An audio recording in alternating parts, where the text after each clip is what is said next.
Welcome back to the Human Side of Story, the podcast where we talk to people building business in real world and get honest about what works, what breaks, and what actually takes grow. I'm Mei Lingwood, seasoned software development leader and co-founder of AMei AI, with my co-founder Amanda Sellers, a criminal defense lawyer and a law firm owner. We help professional service team adopt secure, practical AI and automation that actually fits how people work. Our guest today is Brenda Schamy. Brenda is the founder partner of DiSchino and Schamy, a boutique law firm in Miami design district that specialized in business and intellectual property for what she calls the lifestyle industry, everything from entertainment and sports to fashion and technology. Brenda has a fascinating background as a former public defender and a serial enterprise entrepreneur who has owned everything from boxing gym to yacht charter company in Croatia. She's on a mission to actively redefine what it means to be a lawyer by focusing on prevention, protection, and adding unconventional value to her clients' deals. Brenda, we're so excited to have you here today. Thank you. Thank you for having me. I'm excited to be here. So the first question, what is the Ferrari jacket about? That's funny. So this is actually a vintage jacket. True Mhm. vintage, like didn't buy it vintage, but rather it's actually been in my family for a lot of years. And obviously F1, now everybody's super into it, but F1's always been a thing. Ferrari obviously being one of the we'll call them the well-known teams, right? Definitely some champions. We have some people that are related to some of the drivers. Yeah, so it's a cool little vintage jacket. Today felt like a nice day to, throw it on. Because like we said, right, we're not conventional lawyers. I don't need to wear a suit and tie to work every day, luckily. Although sometimes it's nice to get dressed up, but this also speaks to my clients, right? And it speaks to me and my personality and the way that we so a lot of my clients are in the sports industries or are doing deals with F1, or even some of the people that kind of are in the F1 organization that we're very close with or champion or, do deals with. So it all plays, and that's the beauty of being, like you said, actively redefining what it means to be a lawyer. Means that Absolutely. we don't need to be in a suit and tie, and sometimes wearing these things actually speaks to our clients in a whole different way. Absolutely. Such a beautiful jacket. Thank you. I wish I have one now. Well, I'll talk to some people, see what we can do. Yeah, Brenda, you said that you believe people are either born with an entrepreneurial appetite or they are not. How did you experience owning businesses like a boxing gym or music in an art company shape the way you approach practicing law for other creatives today? Yeah, I think that's a great question. So obviously having been an entrepreneur my whole life, you really understand a different side to the conversation when you come from, the legal side. So if you've been a lawyer your whole life and that's the only exposure you have, you can still do an incredible job. I just happen to be able to come in with a perspective of having been in the trenches, right? I always say the boss cleans the cockroaches. And so I have and that just means that everybody wears all hats when especially in a startup or when you're on a team, right? You have to be okay doing it all and understanding what things you need to protect against, what things you need to fight for, what things you need to be okay to pivot on. So just having had that experience personally allows me to maybe have conversations with my clients that come from a different place, right? I'm not looking in, but rather I've been here. And maybe it's not the exact same business and maybe it's not the exact same problem, but I've been able to experience certain things that I can empathize or at least draw connections to that are just one additional value add that hopefully I can bring to my clients. Again, very different industries, very different pockets. It's also given me an education, not only in how to build a business, but also in a lot of different industries, right? So touching wellness space, touching the music space, touching travel, right? So all these different things that still make up very much a big part of my practice that I had some firsthand experience with, not only as a consumer, but sometimes as a business owner. Yes, yeah, I mean, being a business owner is such an experience that a lot of people cannot relate. They don't understand all the efforts you have to put in, all the sacrifices you have to make. But having that experience and serving your clients with that experience in your back pocket, I think it's amazing. It really helps the client relationship. And so you also spent a lot of time as a public defender in Miami-Dade County, a true trial by fire. What is the biggest lesson from the PD office that still serves you when you are negotiating complex corporate mergers and other matters? Sure. I think there are two things, and I will champion the public defender's office here in Miami as being one of the best experiences I've had in the way of coworkers, in the way of learning how to be a trial lawyer or a lawyer, period. But I think the two biggest takeaways that I use day to day, whether we're dealing with complex mergers or just general complex business deals or any sort of negotiation, right? I think the first thing that I learned that I take away, and I say this often, and this applies not only to negotiations and deals and whatever, but also just general communication, is understanding how to say the same thing in many languages. And when I say languages, I don't mean French, Japanese, and English. I mean languages in the way that people understand communication, right? So really understanding how to speak to a specific audience absolutely changes how effectively you can get what you're looking for. So when you're in a courtroom and when you're in a public defender's seat, you are maybe talking to, and I also did a lot at the juvenile public defender's office. So even more so, right? Sometimes Hmm. I'm talking to a 14-year-old. At the same time, I have to convey the same message to a judge. At the Hmm. same time, I have to communicate the same message to a jury. And at the same time, I have to communicate the same message to opposing counsel. Those are four different pockets of humans that Hmm. I need to convey the same message in a way that sits with them, right? So, what Hmm. that allows you to do is to really, really pay attention to your audience, because if you understand your audience intimately well, you can drive your point across much better. If you're speaking Hmm. the same way to a creative as you are to a boardroom, you're not going to get the same outcome. And so being able to communicate the same message in different ways to different people is a huge, huge advantage in negotiation. So I would say that's probably the first and most important thing that I learned that I use every single day. Second is probably somewhere between the idea of negotiations really about understanding pressure points before Hmm. attacking. Sometimes people go into negotiations fighting so hard for what they want that they don't realize that the other person actually isn't opposed to those points. They just want their own. So really Wow. understanding to lean into and listen and observe as to pressure points for the other side before you start a negotiation. So learn, understand, ask questions, and then negotiate. And what you'll find is that a lot of times there's a lot of alignment on points that you thought you were going to fight for, or points that they really care about, you don't mind conceding, and points you really care about, they don't mind conceding. So if you actually pay attention and listen, you may start further along in the negotiation than you thought you were. I would say Hmm. that's the second point. The third thing I will say is trial by fire is a real thing, but there's a balance to it, right? And I think Hmm. that what I learned at the public defender's office that I apply very often to my team is throw me into the deep end, but stay nearby in case I need a life raft.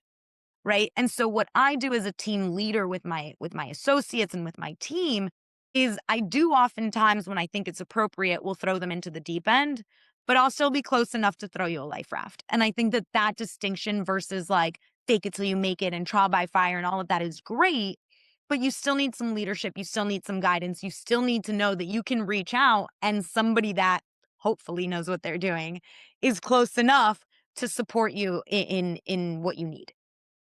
I love that. It's just I led a big team before. Yeah, we have to trust the team and delegate to the team. But when there's a problem, when they need you, you should be there to support them instead of say, why did you do this wrong? You go in there and see if you can help them overcome those obstacles or cleaning up the messes. But they have to be able to trial by fire or, go into the deep end to learn how to really solve those problems on their own one day. Yeah. Absolutely. Well, your firm also known as a law firm for creatives, but you define creative very broadly as anyone who creates something out of nothing. How does that mindset change the way you advise tech founders versus a traditional artist? Interesting. So going back to this idea that I think that Hmm. how you communicate with somebody is very Hmm. specific based on Hmm. who they are, not who you are, right? I think that, yes, we believe that creatives are anyone who creates something out of nothing. And so that is a really broad definition. This is actually a great question. However, just because you are a creative, all creatives are not created equal.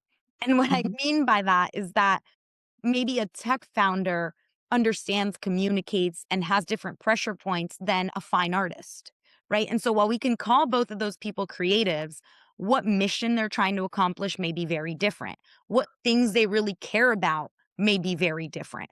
What they understand in the way of legalities or ownership or all those things could be very different. So I advise them differently. I speak to them differently. I listen differently, right? Hmm. And maybe not differently, but catering to them, right? Hmm. There's one thing during our PPC, a pre-podcast call, you mentioned that you strive to be the guy who knows the guy for your clients. Can you talk about the importance of networking as a core service of a modern law firm? Absolutely. I will say, I think that having a strong network is not just a core element of a modern law firm. I think it's of anyone, Hmm. meaning that I think your network, not to quote one of, the good ones, but your Hmm. network determines your net worth, right? And what that means Oh, wow. is that you are as strong as your team, as your network, as your people, as the ones that you can call on or call for or whatever the case may be. And I do think that also being a part of people's networks is a huge win, right? Having people that see value in me, that depend on me, that I can go and champion or bring them resources or do what they can. So that's the first thing. The second thing is that I do think that we are lawyers, right? I Mhm. think you could be the most extraordinary lawyer in the world, and I don't think that that's enough.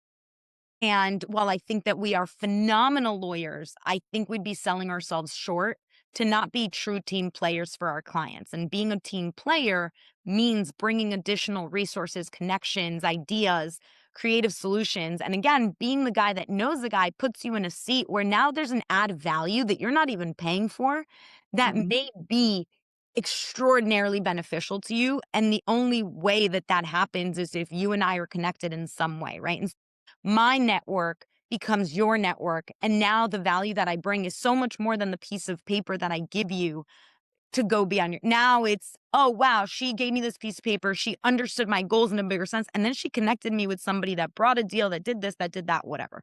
Or maybe it's, she told me what restaurant to go do this business deal. And that setting was exactly what I needed to make this make sense, right? So I think that EQ needs to be equal, if not more than IQ, especially talking about the advances in technology and all of these different things, right? Facts are no longer king, or at least won't be, right? EQ becomes incredibly important. Charisma, network, intangible emotional intelligence, right? That exponentially becomes more important because facts are so readily available. Now, critical thinking, discernment of facts, all of that is still absolutely necessary, which is why when I Mhm. see a chat GPT contract, it's really just not there yet. But it's also why I value so much understanding human connection and all those different intangibles that come from being the guy that knows the guy, having a strong network, adding value far beyond the black and white letter of the law to my clients, because I do think that that's where you go from good to great. Such a good answer. I learned so much from you already on this podcast. And a lot of entrepreneurs like me are very introverted. Even the lawyers can be introverted. But I read one book about never eat alone. They want you to spend the time eating with someone else and making connections and that should help you relationship with your family members or with a client or with a friends. Mm, I'll say something to that point. I mean, I think you bring up two really great points. Number mm, one is not every way of being is for everybody.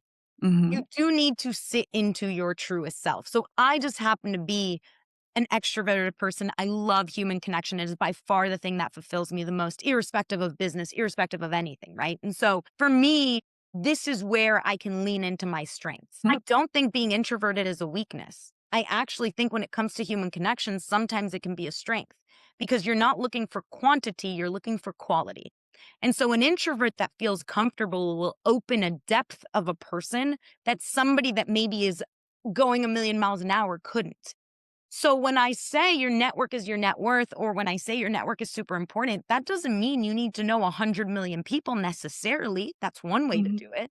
But I also think that somebody who's maybe a little bit more introverted, but has really deep connections with the people that they feel safe around or trust or have built long lasting relationships, they access a value in those connections that somebody that maybe has a lot more can't because there's just mhm, not enough time to get as deep or to understand as much. So I don't think that everybody needs to be the same. I think that this is where I've found my strength.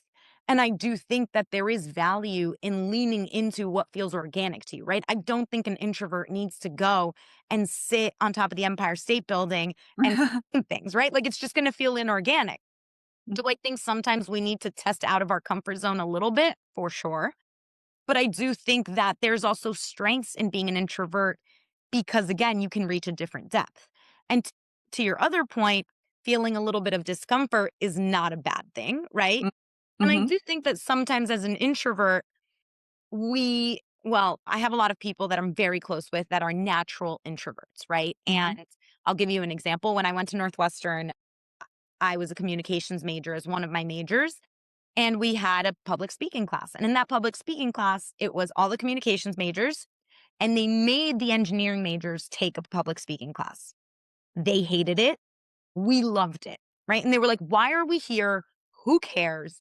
We don't need to be in public speaking, whatever. But ultimately, if you can't communicate your message or your product or what you're doing, the world is not going to know about it.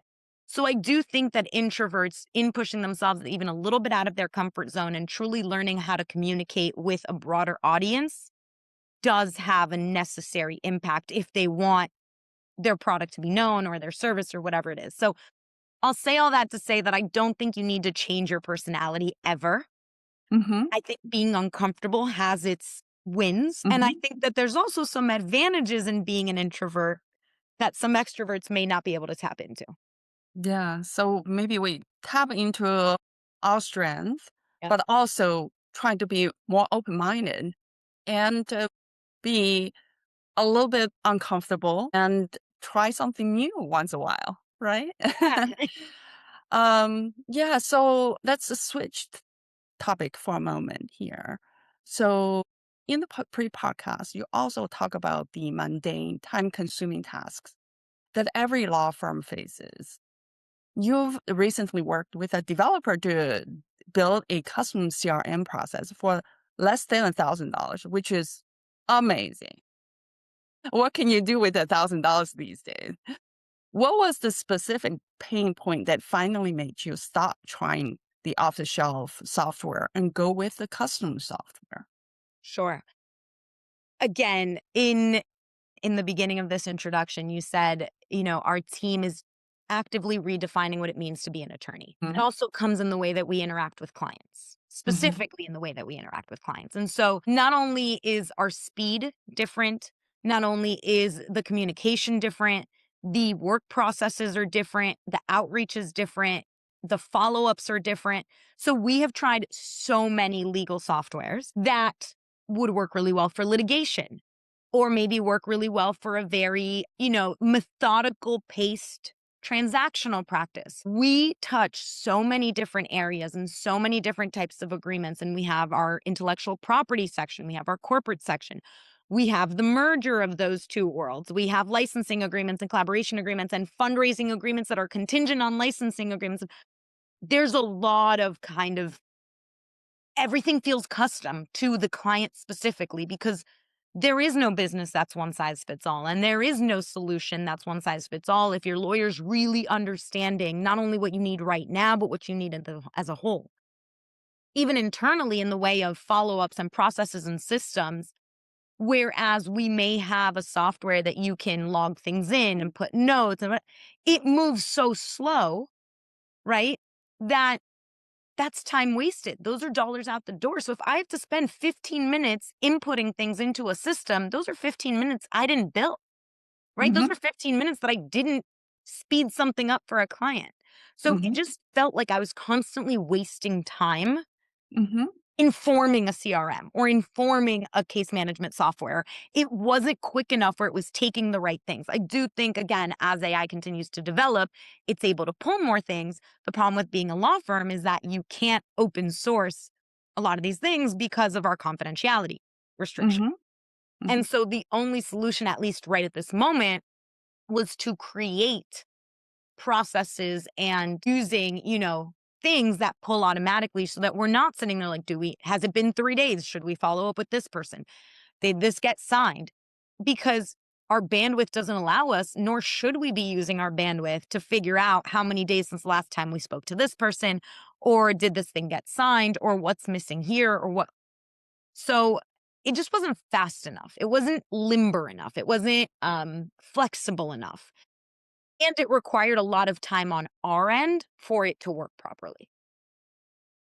Yeah. So how does custom software help you speed up these communications or tasks? Right. So I think first it pulls the information automatically, but because it's internal, I'm not concerned with privacy issues or things like that. Mhm, So mhm, it's pulling a lot of information. It's creating spreadsheets or, softwares that we can then quickly glance at, vet, change, etc. And that's in the most simplest form of follow ups, dates, reminders, things that are very low hanging fruit. We also just have things where now we can just quickly type something and it'll pull it and format it into what it needs to be when it comes to billing or systems of that, respect. So, yeah, I think it's just a matter of like it pulls information, it creates it in a centralized way. And then it becomes really quick for us to yes, no, yes, no, yes, no, or automatically, the more we kind of move through it, less no's, the more yeses, which eventually means I don't even need to look through it. It understands what needs to be followed up on. Because again, everything is so bespoke. We may have follow ups scheduled. Let's say a client contacts us and, hi, I need to do XYZ. We may have a follow up scheduled for 3 days, but in the middle, I happen to know because I saw them on Instagram that they went to France for a week. Well, let's not follow up because it's going to fall on deaf ears. Let's move it to a week. How do you tell a system that, right? Unless there's flexibility, unless there's a little bit of ability for us to put a human element to, because we know our clients, because we know what we're doing, because, oh, no, no, they're in the middle of a huge product launch right now. They don't need to be hearing from us about something that's in a month, right? Let's wait until that happens and then let's. So there's just a human element that I can't teach it. So it needs to be flexible enough for me to customize for each person. Well, that's very interesting. I think one of the things is just now the software, everything's online. You have to upload everything online, and that does take a lot of time organizing. So you're removed your capability using your local system, like the window operating system, to help you with organizing the files or maybe editing and something. Your everything you have to go online. I do feel that, especially with a large quantity of documents you need to edit or pull, the online software, the software in the cloud does hinder that speed of accessing the files. Yeah. Absolutely. Mhm. Absolutely. I used to Mhm. literally have a secretary that she would spend at least 1/8 of her day just saving files for me because I'm like, I don't have the bandwidth or the time, nor can I bill a client to be Mhm. saving files every 10 seconds. So if you see a Mhm. file, save it. And time is money, right? Especially like you're paying an attorney. The last thing I want to do is bill you for 6 minutes of me saving a file, put it in a folder, take the folder. You don't need to pay for that. You should only be paying for the time that I am spending actively working on your project. So you have a very strategic phase approach to automation, so you don't overwhelm your team. How do you decide which process is ready for phase one of the automation and what needs to stay human for now? That's a great question. I have this general philosophy with a lot of things, right? So, for example, I don't hire at my company until all of us are at capacity for a minimum of 3 to 6 months. I don't move on to the next phase until I see that the system works flawlessly for 3 to 6 months. I don't, and again, whether it's 3 months or 6 months depends on what it is that I'm, analyzing. But I think that 1 week of no accidents, right, is not enough. I need to know that my team is super comfortable, that it becomes integrated into our routine in a seamless way before I'll move on to the next thing. I think that's very smart because, when you have multiple pieces that are unstable, the effect can multiply. You can get yourself into trouble pretty quickly if you don't make sure one piece is working and then you move on to one piece and then move one piece. Yeah, I don't know where you learn all this. I'm just fascinated by the smart that you have for business. And I don't know where did you get that? I think it's nature and nurture, some sort of combination. I come from a family of entrepreneurs. My mom was an entrepreneur, my dad was an entrepreneur, my brother's an entrepreneur. And I Mhm, think it's one of those things that you are born with and then you observe, right? And you also I was very blessed to work with a lot of business owners from a very young age. And so seeing mhm, what works and what doesn't, and also just generally understanding how finance works to some extent, right? And like what makes mhm, sense and what doesn't, and structures and people. And if I'm being 100% honest, I'm a better business person than I am a lawyer, right? My business partner's a better lawyer than he is a business person, which is why mhm. we're great together. Yeah, Why that's owning a awesome. law firm is owning a business that services the law. Right. Absolutely. The beauty of being somebody that has been in business my whole life, has been raised by people in business her whole life, learning and knowing those things is that I know the law. My business partner is a maven with the law. And together, when we look at an agreement or a structure or anything, we're bringing both of those expertise to every conversation, right? I think that just advising somebody on the law when we're in the corporate world or in the IP world or whatever is selling somebody short. So bringing all this knowledge that I've been really fortunate to learn through my parents, through my own businesses, right? I've been in business since I was 8 years old. I had a lemonade stand and I've never not had a business since then, right? And so trial and error and learning and observing and like I said, nature and nurture. But some people run fast. I just understand business a little bit better than other people. That's my skill.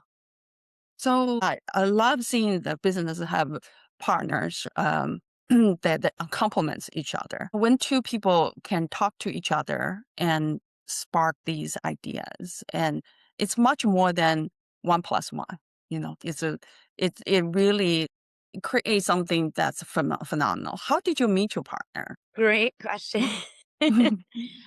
So I was a dancer as a child, and I danced with this young woman. She was lovely. And after I was a public defender, I started my own practice, and my practice was mainly a business practice. I didn't do any IP at the time. This was more than 10 years ago. I had a client that was starting a big development and needed a trademark. Simple as that. And I was like, well, I don't know who does trademarks. And this young lady that I used to dance with had also become a lawyer and she was interning with this gentleman. And she was like, oh, I happen to do trademarks with this guy. I was like, oh, great. I'm going to come to your office. I'm going to meet you guys and maybe we'll work together on this project. So went he, super hard worker, head down kind of guy, just like typing away. I come in, I'm like, hey, we're going to do this and we're going to do that. And she was the catalyst for us meeting. And we did work together on that project. And then another project came up and another project came up. And eventually, as he'll tell the story, I pulled him out of his little cave, that office that he was in. I said, come on. At first, I was like, let's just share an office. We're just doing so much back and forth. Let's share an office. And we did. And very shortly after that, I'm like, okay, this is silly.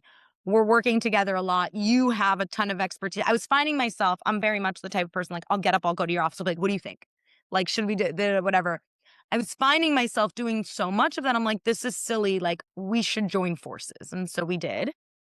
And actually, this year was 10 years of us joining forces. And the practice evolved, right? And he brought so much of his business expertise, and I brought in a lot of my business expertise and his intellectual property. And he had worked in real estate and in fashion and at the SEC and all these different places. And I had worked in entertainment and I understood media and I understood people and customer service in a whole different way and all these different strengths that kind of started to very easily be complementary. And I also think our personalities, while the most different human beings you could ever meet, make sense together as business partners. Well, that's great, and I wish you guys many, many years of great relationship and collaboration. You shared a great perspective on how traditional start and stop timer don't work for lawyers who are multitasking across four matters at once. How has your archaic Google Doc system actually protected your firm's efficiency better than the high-tech clocks?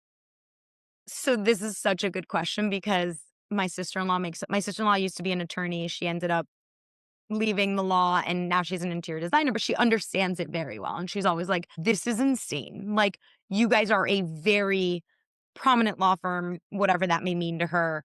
You have your stuff together. You're using a Google Doc? I'm like, yes. And I have tried every system and every clock, and we are ultimate multitaskers, right? So in any given 30-minute period, I will be working on one agreement, but I'll have an associate come in, ask me about another agreement. I'll have a client call me really quick with a question. And at the same time, I'll notice something in our chat that I need to address to give some substance to a matter. If I was doing a start stop clock, those four things I now need to start, put in the new client, stop, start, put in the new client, stop. I now wasted a good 4 to 5 minutes just starting and stopping a clock and writing who it's for and bringing up the client, starting the clock, putting up the. I don't know that any system actually can do that, right? And if it does, again, I have to input so much information before it can capture. By the time I do all that, I've already done all the things I was doing, right? So instead, what I have is a free flowing document. That free flowing document obviously has its structure, but I get to just freely type, you know, doing this, doing that. Here's how much, here's the client, here's the matter, here's the time. Here's the client, here's the matter, here's the time. I don't need to stop something or bring down a tab or do anything. By doing that, by having that freer structure, I'm wasting little to no time. And instead of using my time to do billables, I have somebody who's an administrator putting in billables that they may spend pulling in all that time is now a free hour that I have to work on a project.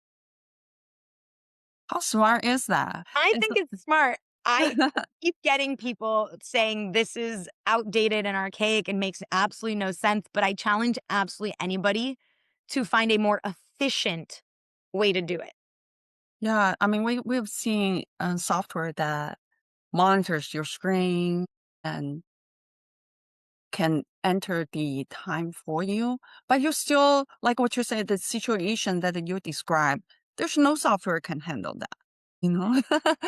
And I, by the I, way, that is my life at all times. I have mm, an associate coming in, my cell phone is ringing, I'm working on a mhm, document, and I have a chat, and I'm looking at the calendar at what's coming up next, and I love it, right? Like, I mhm, love working that way, and I'm mhm, great at it, and that's fine, and as a leader, that is how I have to be able to work. Uh, mhm, mhm. So yeah, do you think that, for example, the time tracking software may work for certain type of people, like paralegals or 100%. other lawyers, but doesn't work for you? I get it. But do you think firms Yes. should still look into time tracking software or other type of software? Because majority of the people in the firm may benefit from that particular software. 100%. I think obviously for accuracy reasons, it's absolutely important. Even some of the associates that are doing a little bit less multitasking, because our firm is very much built on, you have partners, our senior associates are also supervising certain things. So they do a little bit Mhm, of multitasking, but mhm, junior associates or entry level associates are usually kind of, this is my one task. This is what I'm doing. This is what I'm focusing on. Any mhm, firm or any practice that is a little bit more concrete in I'm working on this project, I'm done. I'm working on this project, I'm done. Tracking software is ideal, right? You're going to get Mhm. much more accurate in the way of start stop time, in how much time is spent and what is being done. So for sure, right? And it's one less thing you have to worry about. It's doing it automatically. So yes, I do think nothing is one size fits all, but I do think that those softwares do have a lot of value to add in the right place, for sure. Mm. I'm not crazy. Like, I'm not anti-systems, opposite. I love systems. It's my favorite thing in the world. I just think that, You need they work for you, yes, right? they Mhm. have to work for you. Yes. So you mentioned that your favorite part of the job is sitting with the client and figure out their core of their system, their business. And how do you ensure that technology gives you more time for those high value conversations rather than just adding more data entry? So I'm talking about AI or other things. We talk about the CRM system you build, but what about other possibilities, document Sure. So I think, creation for and example, such? yeah, I Mhm. think, for example, digital note takers, right? Huge advantage because I used to, during a conversation, have to be, I have the memory of a goldfish. Keeps me very honest, but I have no memory. And Mhm. so I would have to, mid conversation, start taking notes or write things down because I didn't want to forget, because I wanted to do the proper recap, or because I needed to bring it to an associate later on. So the easiest answer to your question, the most obvious, first thought is digital note takers have, one, Mhm. created a much more organic ability to connect in a conversation because I don't need to be doing other things. Mhm. And two, internal communication has become much better because I don't need to interpret what happened with the client. I can send it to you. I can tell Right. this is exactly what happened with the client. You can read a transcript, you can listen to a video, whatever it is that the software will do for you, right? I don't need to paraphrase. I don't need to remember every detail I told the client that I want to make sure is in an agreement. I can send it to my team and say, in the meeting, I thought of this, and this. It's now on there. Make sure you're using that when you're drafting this agreement. So absolutely helps in, like you said, in a high value conversation, also means being very present. It allows me to be very present, and it Mhm. allows me to communicate with my team in a way that is far more effective. Yeah, that's a that's great. And you're actively refining the lawyer's role for from a fixer you call when in trouble to a protector you call when you start. And what is the biggest hurdle in reconditioning clients to think about legal as a protective investment rather than a reactive post? Great, phenomenal question. I think, anytime I have amazing, amazing friends and clients that will champion me in any room, and I'll walk into a room, they're like, this is my lawyer. She gets me out of trouble. True, true.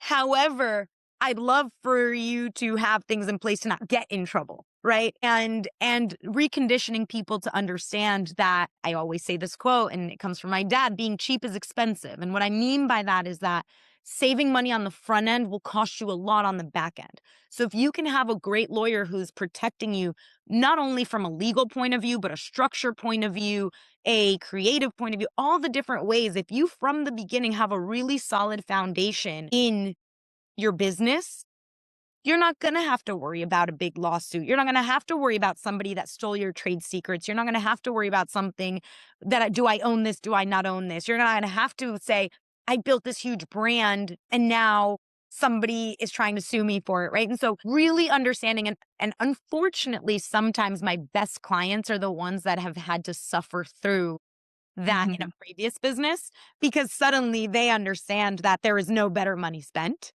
because Mhm. and it's unfortunate, but sometimes we have to scrape our knee to understand that we gotta wear knee pads, right? Fine. I think that those, unfortunately or fortunately, are my best clients. And then there's the people that are smart enough to look over and be like, "Oh, this happened to my boy. Let me make sure, because I believe that it could happen to me. Let me make sure." So I do think, my amazing, charismatic, incredible clients like walk into a room and they're like, "Oh, she gets me out of trouble." Yes.